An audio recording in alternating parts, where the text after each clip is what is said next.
దేవునికి టైం ఇవ్వలేనంత బిజీగా నువ్వు కానీ అయిపోయినట్లయితే డేంజర్లో ఉన్నావు. నువ్వు సేవని మెయిన్గా చేసుకున్నావు, దేవునితో ఉండుట అనే దాన్ని తక్కువ చేశావు. ఇది నీ ప్రమాదానికి దారితీస్తుంది. అందుకే నువ్వు అడగాలి, దేవా నేను నీతో ఉండాలి, నువ్వు నాకు శక్తినివ్వు. నేను ఆ శక్తి పొందుకొని దయ్యాల మీదకి వెళ్ళగలుగుతాను, కానీ నువ్వు నాకు శక్తినివ్వకుండా నాకంటే బలం కలిగిన దయ్యాలను ఎలా గెలవగలుగుతాను నేను?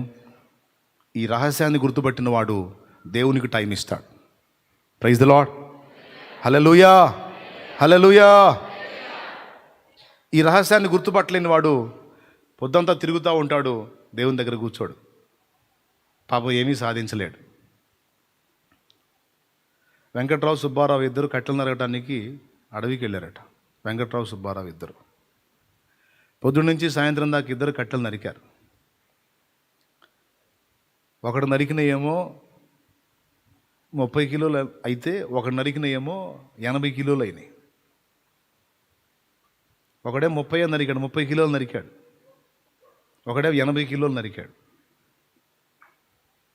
విచిత్రం ఏంటంటే 30 కిలోలు నరికినోడు ఒళ్ళంతా గుల్లైపోయింది, 80 కిలోలు నరికినోడు ప్రశాంతంగా ఉన్నాడు. అదేంది? వాస్తవంగా ఎవరు సుఖంగా ఉండాలి? 30 నరికినోడు తక్కువ కష్టపడ్డాడు, 80 నరికినోడు వాడి ఒళ్ళంతా పచ్చడైపోయి ఉండాలి.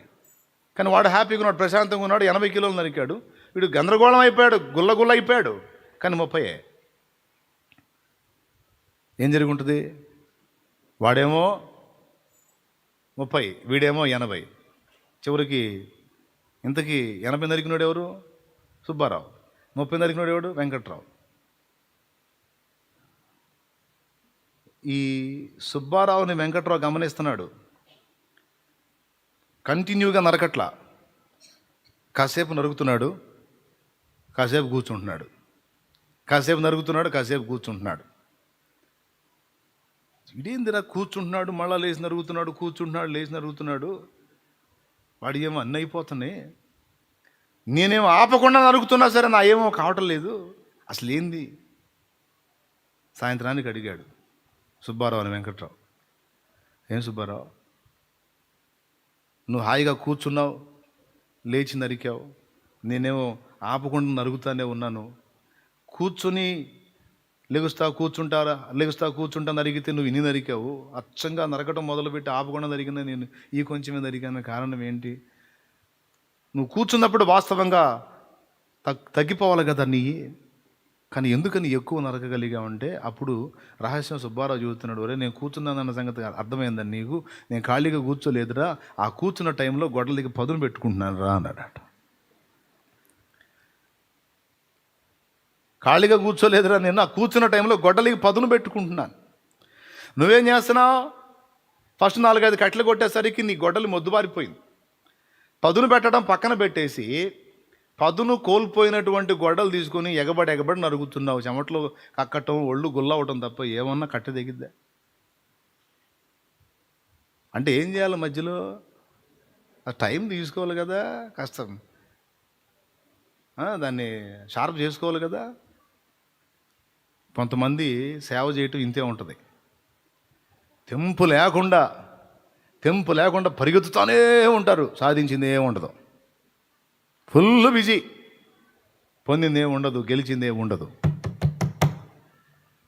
కొంతమంది చాలా ఈజీగా ఫ్రీగా చేసినట్టు ఉంటారు, బలమైన కార్యాలు సాధిస్తారు. దేవునికి స్తోత్రం కలుగును గాక. గొడ్డలితో నువ్వు పోల్చుకో. గొడ్డలి బలమైన వృక్షాలను పడగొట్టడానికి ముందు అది రాతి చేత రాపిడి పొందాలి, రాతి చేత పదును చేయబడాలి. మనకొక రాయి ఉన్నాడు. దేవునికి మహిమ కలుగును గాక. మన కోసమే తనను తాను చెకుముకి రాతి వలె చేసుకున్న ఆయన ఒక ఆయన ఉన్నాడు. ఆయనను నువ్వు ఎంత టచ్ చేస్తావో, ఆయనతో ఎంతగా నువ్వు సహవాసం చేస్తావో, సామీప్యాన్ని పొందుతావు, అంత షార్ప్ అవుతా ఉంటావు నువ్వు. అది విషయం. బలమైన వృక్షాలను పడగొట్టగలిగే గండ్రగొడ్డలి వలె తయారు కాగలుగుతావు. తెలుసా? నేను చెప్తున్నా, ఆత్మ సంబంధమైన గెలుపైనా భౌతికమైన గెలుపైనా ఏ గెలుపు నీకు ఇవ్వాలన్నా శక్తి దేవుని దగ్గర ఉంది. సైతాన్ గాడికి ఈ సంగతి కూడా తెలుసు, అందుకే వాడు నీకు మాయ చేసేది.